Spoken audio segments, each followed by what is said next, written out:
I'm going to shoot a little video here, and I'm standing in front of the tractor for a reason, because I know there's a lot of people out there that want to know about that tractor and are kind of probably waiting for another video on the tractor, but it will be coming.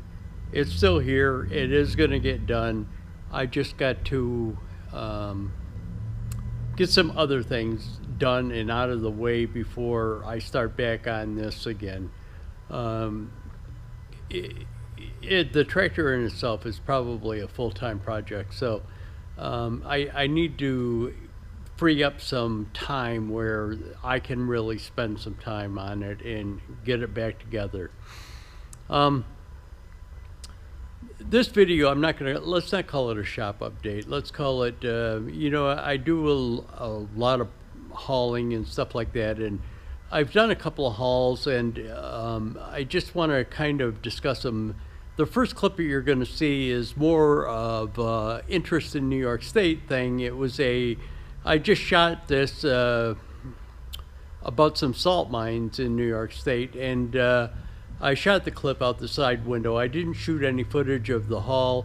I went down to Pennsylvania, the south of Williamsport, Pennsylvania, and picked up some stone for a guy that builds houses, and I went down there and picked up some stone for him, and just shot this footage on the way back because I passed by this salt mine. So that's the first thing. And then the other thing of interest that's probably I think things are things of interest that when I have something new on the trailer. And one day I was delivering some stuff, some of them jack posts that you probably have seen videos on, or there are videos on my site of me modifying some jack posts. I picked some up and delivered them for this guy to another site, and then he wanted me to pick up a bulldozer and take it over there. So I shot a little bit of footage of the bulldozer on the trailer. So just things of interest, hopefully to you. And I'm going to show you something. Just shooting the video kind of out the side window of the car, of the truck. We're on 390 North. It kind of runs in between Bath and Rochester. And so we're headed north. We just left the exit for Mount Morris, and we're headed up towards the exit for Geneseo. And what I want to show you is going to be up here on the right hand side, and hopefully there's not going to be any trucks that I get tied up beside.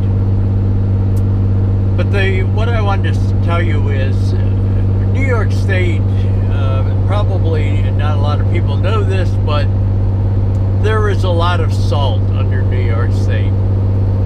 Now, not in the western part towards Buffalo where I live,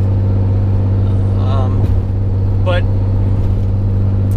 beginning here below Rochester and heading east past Syracuse, there is a ton of salt.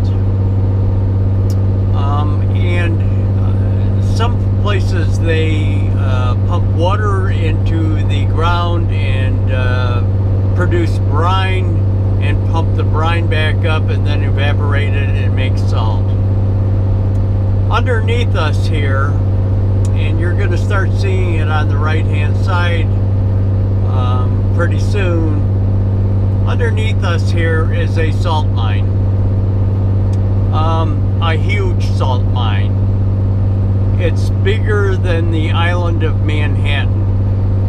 And it's not like a coal mine where they have low passages through. They're huge, like chambers in there. And they dig them out, dig the salt out, and they have like regular sized dump trucks down there. They dig the salt out, and and we're coming up on it right now. This is the entrance to it. Now, this is the new entrance to it. The old entrance used to be about 5 miles to our left. But what happened is there's varying levels to the mine and the chambers. What happened to the old entrance is about a mile away from it, all of a sudden a sinkhole developed one time, and the sinkhole interrupted an underground aquifer, and it flooded that section of the salt mine. So they had to actually relocate the tunnels or the entrance to the mine over here. So that was the entrance of the mine. Again, the chambers are huge. They're supported by huge salt pillars, probably 30-40 feet in diameter, and they go from the floor of the mine up to the ceiling of that chamber, and those chambers can be 30-40 feet high. So just another little interesting fact about New York State and this part of the region.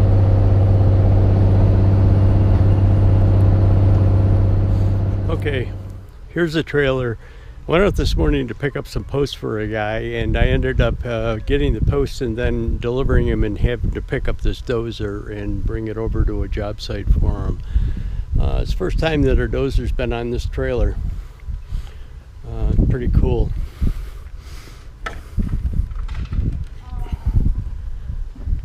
But I'll bring you back.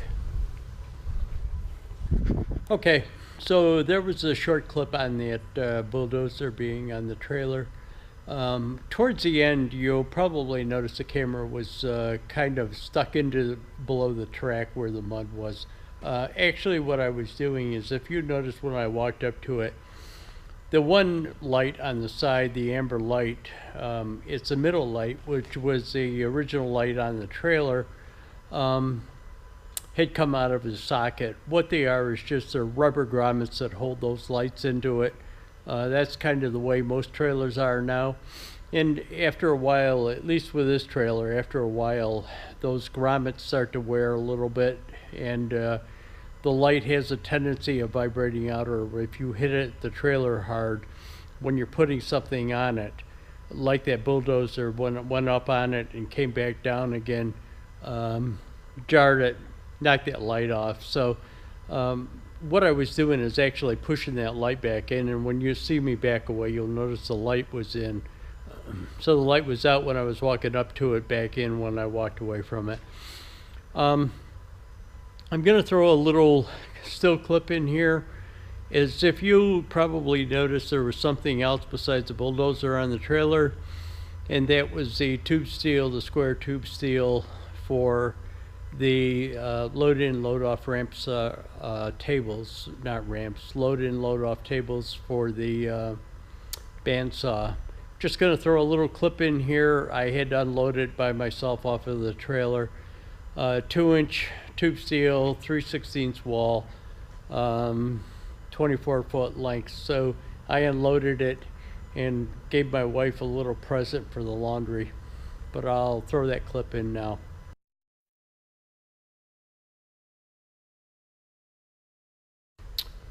So when I used to work for a living installing sprinkler systems, I would have that stain on my shirt all the time from carrying pipe around all day long. So she should be used to cleaning that.